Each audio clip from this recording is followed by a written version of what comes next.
We're back for race number 7, the 85 cc's. Still finishing up the previous race.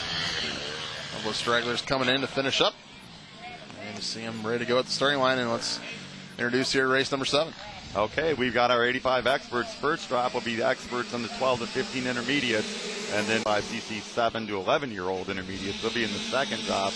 And right off the bat, it is 248 Blevins. Bars Racing Team, they are hot tonight. They have quite a little following going there. They run a website and all kinds of stuff. A lot of these guys do. They'll run a website with a blog and this and that, post pictures, and barsracing.com would be a good place to log on. You were saying earlier about if you wanted to get into racing, check out some websites and then racemra.com. You can go on there and get a lot of information as how to get into racing and what the program is, race times, and all that kind of stuff. You mentioned we're on race 7. We have 8 races. Everyone races in motocross. It's a 2-race format. Everyone races 2 times.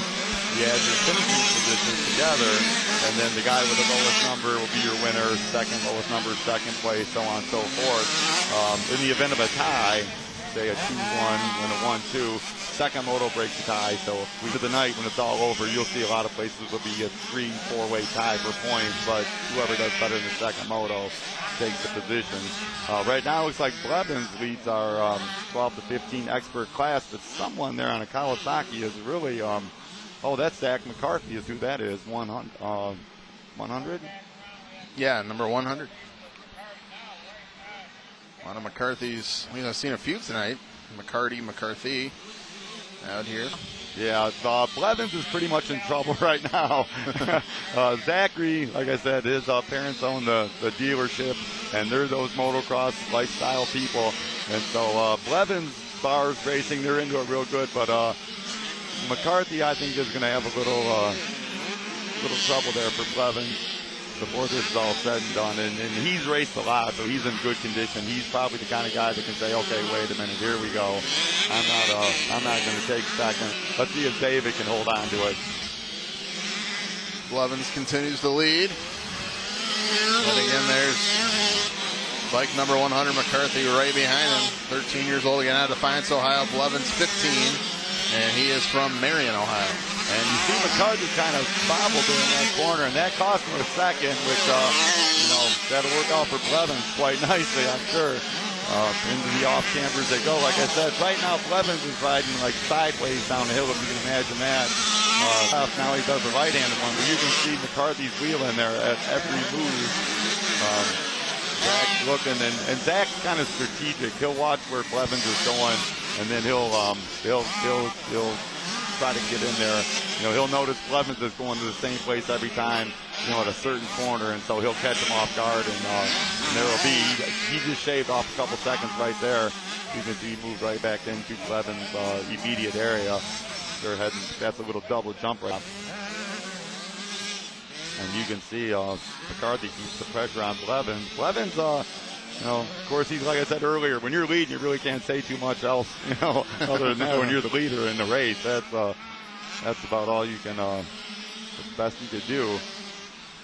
A lot of pressure, though. Sometimes I wonder if you're better off in the lead with someone right on your tail, or being in second place and just waiting for that right moment to fly right in front. None of it we get to the checkered flag, so McCarthy can be this whole time kind of feeling out Blevins for where he's going to go and what he's going to do, and then come to the white flag lap, really pull something out of his magic bag. McCarthy tried to make a pass there on the inside about 30 seconds ago, and Blevins did a nice job of holding him off. They slowed down McCarthy there again, trying to get around him. He will not give up. He's got it programmed into his onboard computer, charging on no matter what. And see, there he goes again. Oh, I think McCarthy just went down. So, yes, he sure did. Blevins has got it now. He is going to run off with it. McCarthy, he'll jump back up, though, and get back after it. And he'll pass a few more guys and get going before it's over. Looks like we have a couple guys having problems right now. Unfortunate break there for McCarthy, but Blevins taking advantage here, now out to a big lead. Yeah, he didn't fall down. The difference right there. And that is a world of difference now, because Blevins is really really now got a nice lead over all others in the fourth lap here of the 85 Expert Intermediate moto number 7. And it's the first time we've seen somebody fall off the bike during the race all night tonight. Yeah, it's pretty good. We do pretty good, knock on wood. I don't want to jinx anyone if there's any such a thing, but we try to say Mayo. He does a really good job. He keeps it low speed and technical, so you have to concentrate on braking, accelerate, brake, accelerate, turn, dump, this, that, the other. Not a lot of high speed sections, and then that way if a guy does crash, chances are he's going slower. He just tips over like McCarthy did, and then picks his bike up and gets going again. There's no need to have high speed sections. It just doesn't work out very well at all. On your screen right now, you see 50 Jacob Wisniewski. He's set on that KTM. He's second to Blevins in the 12 to 15 lab. And smoke coming from behind us. McCarthy already caught back up.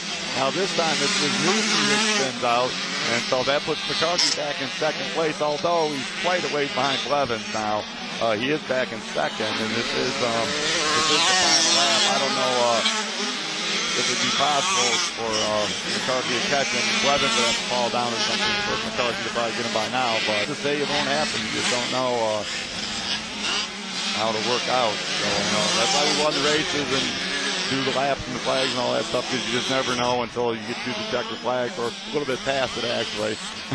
So what's going to happen? You have to give McCarthy a lot of credit for getting all the way back to third, now second after Wisniewski took a spill there. He's done a nice job of regrouping after he fell off the bike.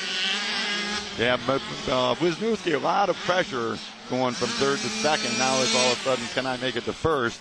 And they have a little extra to think about there. There's McCarthy again, and he is gaining some ground big time. Like I said, he's conditioned well enough that he can come on, final lap of the moto, and he picked right back through the pack, fell down, got back through everyone, and he's up to second. And if we win a couple more laps, he just might get back in this area. But David Blevins from Marion, Ohio, looks like he's going to win. Here he comes, 2:48. He will take the checkered flag and take the 7th race of the night. And there's McCarthy there in the 100 bike, coming up to finish second. Great job right there. After falling off the bike, actually he's going to finish third. And the 312 car of Caleb Marshall will be second. But David Blevins takes the 7th race tonight. As the competitors continue to finish up, we'll step aside and take a break and come back with more in a moment. You're watching exclusively on the Buckeye Cable System. Remember,